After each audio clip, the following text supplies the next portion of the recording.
And welcome to Unqork Live, actually live from AWS reInvent. I'm in my AWS swag today. Of course, I also have my Unqork t-shirt underneath, and I figured this ensemble is perfectly representative of what John and I are going to talk about today, a little bit of AWS magic and a little bit of Unqork.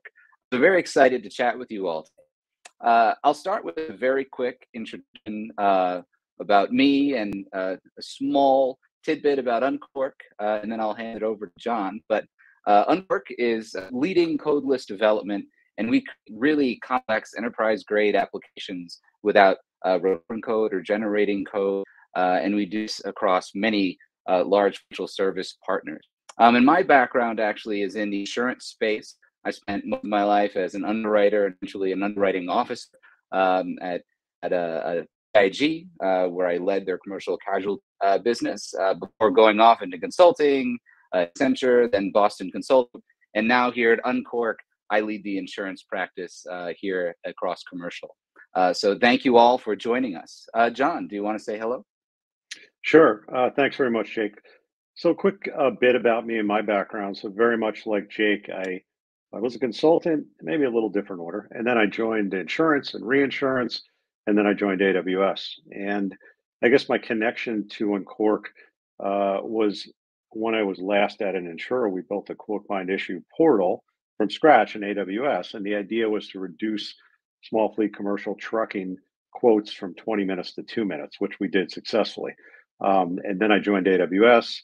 Unqork's a strong partner. Learned about Unqork, and I said, "Gee, if I'd known about Unqork, we would have just used that instead of built it from scratch." But and then the rest is history. We've been partnering and working on things and trying to build and demonstrate to customers the power of low code. And with that, technology. I always say it rarely does something brand new. You could say Gen AI, or remember Siri or Alexa, and when it could speak and all of that, or some of the great BI tools. But really, it's doing the same stuff. You're collecting data, you're organizing data, you're creating analytics and reports, you have a data entry screen. But what the new technology has done is it's made things quicker and easier.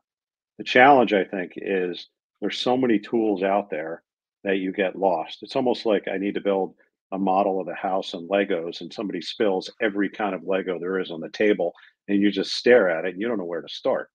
And that's why the kits are great with the instructions. So, speaking to experts like myself and Jake and the folks from Unqork and AWS, right, we can give you that kind of guidance and be your instruction manual. But there is a way forward. There is a way quickly to innovate and get things done cheaply and rapidly. And that's the simple message we want to give. Bring your use cases, and we'll help guide you to get it done. Thank you so much, John. So Yeah. this is really a story of two of these kind of ideas coming together, sort of Unqork's codeless platform, but primarily some really interesting that John has been working on AWS to help with data lake, right? And here is where kind of this story begins, particularly for this call. Is John came to us at Unqork for a little bit of help, but really it was sort of an AWS product and their idea spurred this on. I'd love, John, if you could walk us through what you're bringing to the table around the new AWS data lake and vision for it, of course, for the market. Sure, Jake. Everyone says, "How'd you come up with this insurance-like thing?" And I said, "Well, it's based on 20 years of failure," and that's kind of serious because there's so many data projects. How many data projects in all of our careers have we seen it done, on time, on budget, or under time? How many have actually become that single source of trusted data? So many have failed, and in the insurance world, because we have insurers that are 100, I came from one that's 200 years old. You have 17, 20, 30, 50 policy admin systems. You have multiple claim systems. You're bringing data in from external sources, from the internal sources. How do you create that single source of trusted data? That's what it's about. So we designed this thing, and the whole idea was code is an asset and code is a liability, and less is more, and keep it simple, right? And be able to iterate and move things forward. And the way we did it was we used Apache Spark, we use our serverless glue. You only pay as you use. You don't pay to install it. You don't pay to buy the license. You don't pay to have to while it's sitting there. You only pay while it's running. And since it's super fast and on super fast compute, it's very inexpensive. And we built generic engines, the glue jobs, that read the data and the instruction files. And the instruction files are key because if you look at all the different sources of data that you want to bring into your single source of trusted data, your data lake, your data warehouse, call it what you want, the uniqueness is in every single file has different transformation rules, different mappings, different data quality checks. So we broke out those things into 3 files. We edit them in a text editor, and then you run it through and you match it up with the data source file, and it works. Now, an IT person typically goes in a text editor, edits JSON or even CSV mapping files or Excel like formula. I call them data quality rules. They're pretty simple to understand, but it's kind of techy. So we said, gee, it would be great to have a UI, but UIs are hard to come by. And that's a whole nother development effort. So here comes Unqork. Unqork's a UI. So I called up Jake and we talked. He said, yeah, we can do that. So rapidly, they turned around a quick prototype of here's a business user, not an IT user, going and doing the mapping of the source to the target, your data dictionary that you create, doing the transformation roles, doing the data quality roles. And it works. And then we can put it in the hands of the business. And guess what? Every customer we go to says, oh, do you guys have a couple of developers? No, we don't. They're all swamped, keep the lights on, doing this special project or that. So it minimizes the dependency and the need for IT. So lastly, you can take our solution accelerator, Insurance Lake, open sourced on GitHub. You can install it, my dream, right, as an app on the iPhone. It's a little longer than that. It's 30 minutes. It's not 2 seconds, but it's complicated, compared to an app on the iPhone. So you install it in 30 minutes. You use Unqork's UI to create your mapping, transformation, data quality files. You load your data and you're good to go. Then you can query it. You've gotten your single source of trusted data. So that's the quick, backstory. It's a really cool product, John. And I in my consulting days helped build some data lakes, and it's not an easy process. It's a difficult setup, No. and it takes a lot of people's combined efforts to really make this work. So a new way to get started on a data lake really kind of got me going. It got me excited about the project. So when John called and we got to talk about the solution, there were a few things that kind of really came to mind. One, John's vision to reduce technical debt and make this as sort of a seamless experience as it could be is really a shared sort of value that Unqork has with AWS here in this team, is trying to make it as easy as possible for organizations to attack these large and complex issues like setting up data lakes. So anyway, what was cool about what John did when he was is he knew exactly what he needed, right? It was requirements. And I think we put this together in record. I'll give a shout out to Oxo, our Unqork partner, who do a lot of this development. They did a fantastic job of shaping this up in just a matter of a few weeks. And where we're at today is something that basically involved inside of the initial setup process, and that could be an analyst or a senior IT professional can really get the data lake moving, because it's a simple to understand UI and it does all of the work for you. It's really incredible. So John, I guess as you think about this might change the process, right? From how companies are interacting with their data lakes today. What would you think? What are we? How much time are we saving? What are the main sort of benefits to really getting started with this new insurance lake? Right. The leaders of an organization kind of need to set the direction, and they typically do, right? And then it goes down, and you have to form a data strategy. And if you have 100 different data sources that you have to load in, everyone kind of gets overwhelmed, and then everyone brings in groupthink from all around the organization, and that's how you end up with a lot of people involved, a lot of meetings, and a lot of tools, and a lot of mess. And you're recreating the old legacy spaghetti architecture, the technical debt.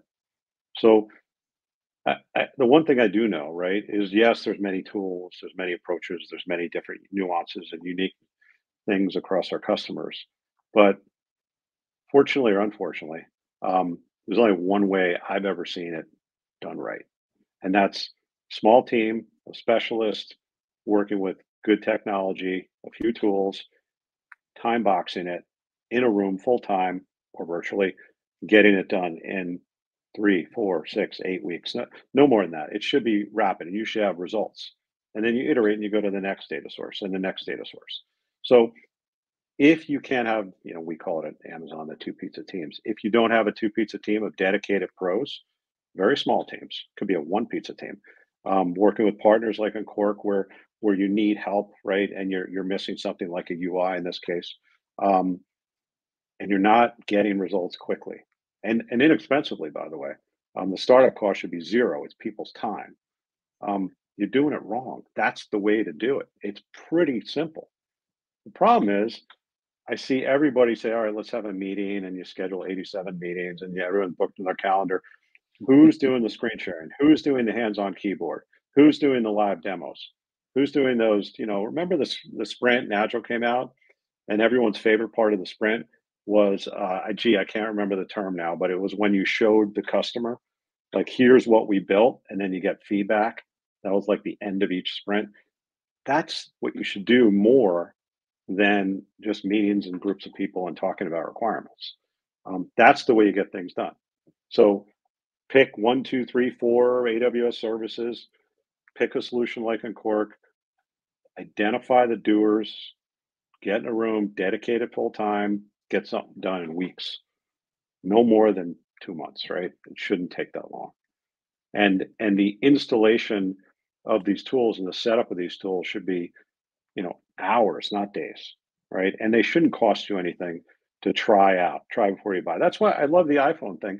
It was brilliant. You come out, click on it, try it out, like it, keep it, pay for it even, support the development effort, use it. Don't like it, delete it, move on. It should be like that kind of experience. No more of the days of hiring an intermediary to negotiate your license fees with a vendor, which is insanity, right? Now, those days are over. Okay, RFPs, no more RFPs, right? That an aggressive vision of the. I like it, John. But Yep. I Yeah. I will say the speed to value is really the trick, and that's what we're trying to support as best we can. And from Quark angle, our goal is to clients realize this vision as fast as they can. Typically, arguments are for a large writing system, as an example. We're going to go in and do things like rate quote bind or claim systems or large complex things that in the past were measured in years, much of the time, let alone months. We're doing them in maybe 10, 12 weeks. And if you have a vision like John does, we can go and get this done even faster. So it's really wonderful and really exciting product. And I will say, I've got kind of Vegas in the background, got my reInvent shirt. I've been to a whole bunch of cool talks so far, many more to come today. John, what do you think's next? What things are to come from your team and potentially as we look to expand this really incredible insight? Yeah, well, I would be remiss if we didn't have a talk or a conversation where we didn't use the word Gen AI. So we have to bring that up for a second. To do it. Yeah, okay, I will. You know, the cool thing about Gen AI with a data lake is you can talk to a data lake. So you could say, in the Midwest region, I've noticed our combined ratio or losses are higher than usual. Please explain. And then it would go and it would issue a number of queries and do an analysis and spit out a bunch of paragraphs that would be your deep dive analytic querying, looking at dashboards and reports. It would summarize it verbally, and it can do a pretty darn good job. And what I said to my kids, I said, sure, use Gen AI, but don't make those your words. Use it for research, and then you write your own paper or ideas down, but use it for a quick summary, a quick research. It's kind of like the cliff notes of the past, right? You don't want to copy and paste, but you use it to get at data and information. So a single source of trusted data here's the message, right? will always be the foundation of any technology. I don't care if it's dashboards. I don't care if it's bringing data in externally. I don't care if it's analyzing your property book of business against climate change data, where you're going to have to do longitude, latitude of your properties, or get an insured name and then match it up to the Equifax or the Veris data, right? You have to have an entity match, a single ID, that GUID, right? The universal identifier. You have to match it with external data and do analysis. That's going to be required regardless. Gen AI is really cool, and that's our thing we're going to work on. We're going to do a demo of chatting with your insurance like data. But you can't do anything well unless you have a single source of trusted data with that unique identifiers, and it goes back to databases, right? And the schemas and ACID and all that good stuff, right? You got to have it well organized. So that'll be one of the next things. And yeah, more to come after that. Integration and connectors out of the box with core systems and downstream systems to make it even easier for insurers to plug it in. UI suite of features from Unqork, connection to some core systems, connection to downstream risk management systems or other systems, external data providers, you name it. So that'll all come. But I think because Gen AI is so hot, we'll have to do a chatbot, right, to meet the demand. I think you nailed it, John, and that's the important piece. Many of these Gen AI discussions are myth, is we have to have the right data. It's got to be clean, and it has to be undiluted, right? Single source. So creating that right pathway to the data is really important for Gen AI. And this is something, by the way, if anyone is at the conference, I'll be down there, booth 373, and I'll have a demo of a little bit of what we just talked about for Insurance Lake. I'm happy to answer questions and show it. I'll also have a little bit of mentioning about the future. Unqork has built a connection into Bedrock, which is AWS sort of AI chat tool. And what we've done is connected it to a whole bunch of claims. In this case, it's not any live claims data, but it's using some other cool Amazon services where we built a whole set of test data, which is a fun thing to do. But what this does is the claims portal, you're in there, manage your claims, and you just have a question. For example, who is the clumsiest person at the company? I'm a risk manager. I really want to know. I could ask Bedrock, and it will tell me, hey, it's Jacob Tripp. He falls all the time, and he typically falls outside, the building at this location. That's great. Maybe we can go fix the sidewalk and help him out. I don't know, but it's a really powerful tool, and it's going to change how we interact with things like claims data, like submission data, all of which need a happy home inside of a well-organized and easy to assemble data lake. So very exciting things to come. And it was really wonderful, John, kind of chatting with you today about this, and of course with everyone watching this online. Really exciting developments, and hopefully I'll see you on the showroom soon. And if you have any other questions, please reach out to respectively AWS or Unqork, and we're happy to set up a time to chat. John, any parting comments? Just remember, keep it simple, small team, define the use case clearly, get results in an inexpensive, rapid way. If you're not doing that, something's wrong. That's our message. That's it. All right. And we're here to help you do it. So thank you, everybody, for joining. Yep. Appreciate your time. And I'll see you at reInvent. Bye, folks.